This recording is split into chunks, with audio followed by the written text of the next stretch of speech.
श्री स्वामी समर्थ। नमस्कार मंडळी, स्वागत करते माझ्या चॅनल स्वामिनी आर्ट विलेजला। दसरा हा सण जवळ येत आहे, तर त्याची पूजा अगदी साध्या आणि सरळ पद्धतीने कशी करावी याची माहिती तुम्हाला मी या व्हिडिओतून देणार आहे। व्हिडिओ शेवटपर्यंत नक्की पहा। नवीन असाल तर चॅनलला सबस्क्राईब करा, लाईक्स आणि शेअर मात्र नक्की करा, जेणेकरून इतरांनाही माहिती उपयोगी पडेल। भारतीय संस्कृतीनुसार प्रत्येक सण साजरा करण्यामागे काही ना काही विज्ञान आहे। सण साजरा करता करता मानसिक, बौद्धिक, आध्यात्मिक व शारीरिक प्रगती होत राहावी अशीच आपल्या सणांची रचना। दसरा हा सण 3.5 मुहूर्तापैकी एक आहे, त्यामुळे एखाद्या नवीन कामाची सुरुवात, वाहन खरेदी करणं, प्रॉपर्टी घेणं हे दसऱ्याला करतात। नवीन प्रॉपर्टी, नवीन वाहन किंवा सोने नाणे हे या मुहूर्तावर बऱ्याचपैकी खरेदी केली जाते। तसेच आपट्याच्या पानांची पूजा केली जाते आणि त्यालाच सोने म्हणून त्याची देवाणघेवाण केली जाते। सोने घ्या आणि सोन्यासारखे राहा। चला आता पूजेला सुरुवात करूया। ज्या ठिकाणी पूजा मांडायची आहे त्या ठिकाणी मी एक पाट घेतला आहे, त्यावर एक लाल वस्त्र टाकले आहे। माझ्याकडे लक्ष्मी मातेची प्रतिमा आहे। तुमच्याकडे मूर्ती असेल तर तुम्ही त्याचीही पूजा करू शकतात। त्या प्रतिमेला मी हार घालून घेत आहे। त्यानंतर माता सरस्वतीची देखील माझ्याकडे प्रतिमा आहे, त्याला देखील मी एक हार घालून घेत आहे। त्यानंतर कुठलीही पूजा करण्यासाठी सर्वात अगोदर दीप प्रज्वलन हे करावे। त्यासाठी मी एक दिवा घेतला आहे। शुभम करोति कल्याणम आरोग्य धनसंपदा शत्रुबुद्धी विनाशाय दीपक ज्योती नमस्तुते असे म्हणून आता दीप प्रज्वलन हे झाले आहे। त्या दिव्याला हळदी कुंकुम आणि अक्षता वाहत आहे। त्याचबरोबर एक फूल देखील अर्पण करत आहे। आता आपल्याला गणपतीची मांडणी करायची आहे। त्यासाठी 2 विड्याची पाने घेतली आहे, त्यावर अक्षता टाकल्या आहे। मी गणपतीची मूर्ती ठेवून त्याला हळदी कुंकुम आणि अक्षता वाहत आहे। त्याचबरोबर एक फूल आणि दुर्वाही वाहू शकतात। प्रथम पूज्य गणपतीचे असल्यामुळे सर्वात अगोदर आपल्याला गणपतीची पूजा करायची आहे।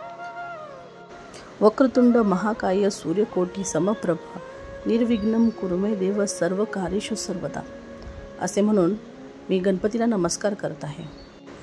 आता आपल्याला कलशची स्थापना करायची आहे।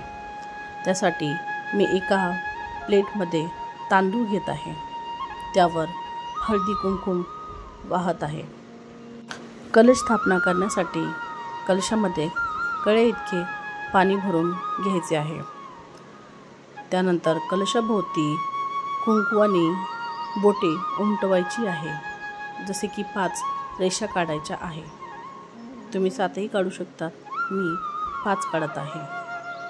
त्यानंतर कलशामध्ये हळदी कुंकुम अक्षता मी टाकत आहे। त्यामध्ये मी सुपारी आणि नाणंही टाकत आहे। एक फूल वाहून आता विड्याची पाने देखील मांडायची आहे। मी 5 विड्याची पाने घेत आहे। जर तुमच्याकडे आंब्याची पाने असेल तर ते देखील चालतील। आता यामध्ये आपल्याला नारळाची स्थापना करायची आहे।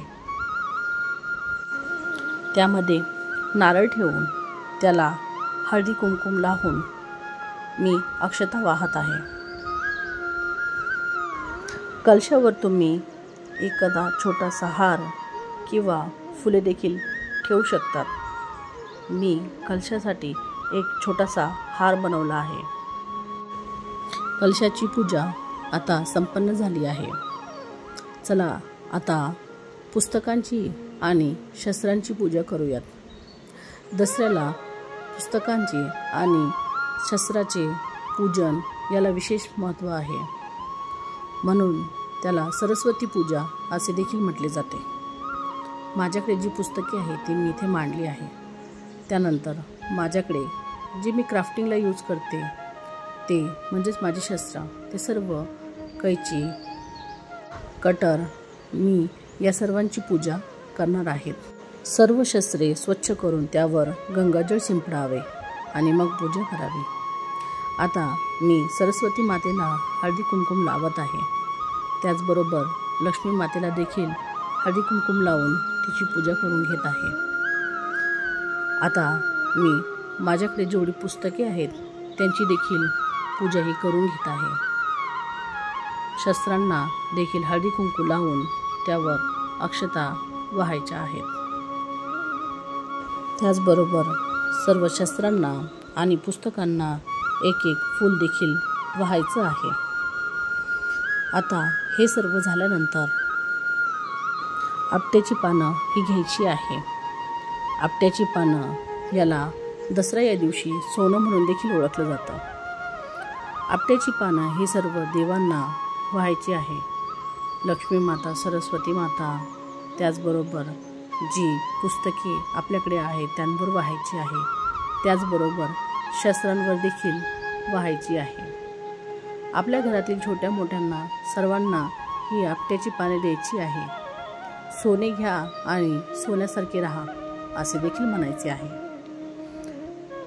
त्यानंतर माझ्याकडे एक सरस्वती यंत्र आहे, त्याची देखील पूजाही करायची आहे. त्याची देखील मांडणी मी करत आहे. तुमच्याकडे असेल तर तुम्ही देखील नक्की करा. त्याचबरोबर देवांना फळे देखील वाहायचे आहे. तुमच्याकडे जे सिजनेबल फळ अवेलेबल होईल ते तुम्ही वाहू शकतात. त्याचबरोबर देवाला नैवेद्य द्यायचा आहे. नैवेद्यासाठी पुरणाची पोळी ही बनवणार आहे.